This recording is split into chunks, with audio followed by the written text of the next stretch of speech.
being plain, I'd been called Beauty for over 6 years, and while I came to hate the name, I was too proud to ask that it be discarded. I wasn't really very fond of my given name, Honor, either, if it came to that. It sounded sallow and angular to me, as if honourable were the best that could be said of me. My sisters were too kind to refer to the increasing inappropriateness of my nickname. It was all the worse that they were as good-hearted as they were beautiful, and their kindness was sincerely meant.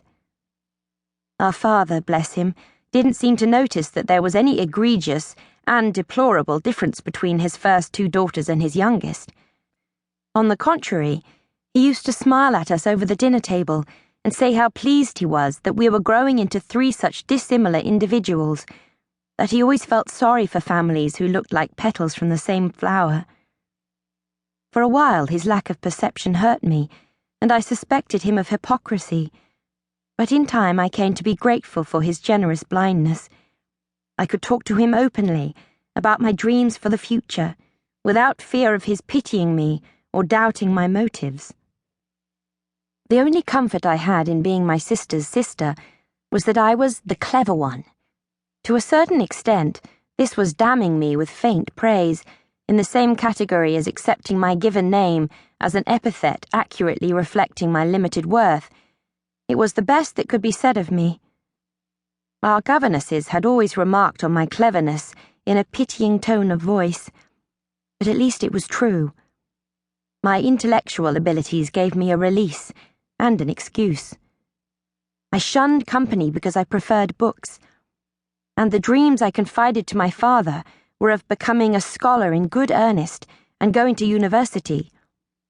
It was unheard of that a woman should do anything of the sort, as several shocked governesses were only too quick to tell me when I spoke a little too boldly, but my father nodded and smiled and said, "We'll see." Since I believed my father could do anything, except of course make me pretty, I worked and studied with passionate dedication, lived in hope, and avoided society and mirrors. Our father was a merchant, one of the wealthiest in the city. He was the son of a shipwright and had gone to sea as a cabin boy when he was not yet 10 years old. But by the time he was 40, he and his ships were known in most of the major ports of the world. When he was 40, too, he married our mother, the Lady Marguerite, who was just 17. She came of a fine old family that had nothing but its bloodlines left to live on, and her parents were more than happy to accept my father's suit, with its generous bridal settlements. But it had been a happy marriage, old friends told us girls. Our father had doted on his lovely young wife.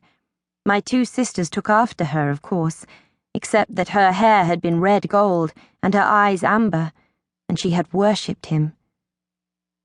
When I was 12, and Grace was 19, she became engaged to our father's most promising young captain, Robert Tucker, a blue-eyed, black-haired giant of 28.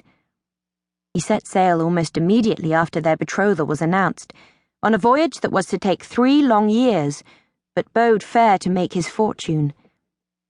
There had been a mask of courtesy acted out among the 3 of them, Robbie, Grace, and father, when the plans for the voyage and the wedding had first been discussed.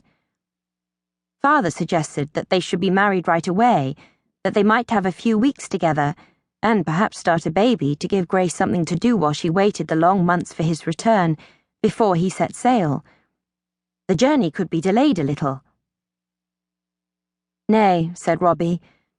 He wished to prove himself first. It was no man's trick to leave his wife in her father's house. If he could not care for her himself as she deserved, then he was no fit husband for her. But he could not yet afford a house of his own, and 3 years was a long time. Perhaps she should be freed of the constraints of their betrothal. It was not fair to one so fair as she to be asked to wait so long. And then, of course, Grace in her turn stood up and said that she would wait 20 years if necessary, and it would be the greatest honor of her life to have the banns published immediately. And so they were, and Robbie departed a month later. Grace told Hope and me at great length about this mask just after it happened.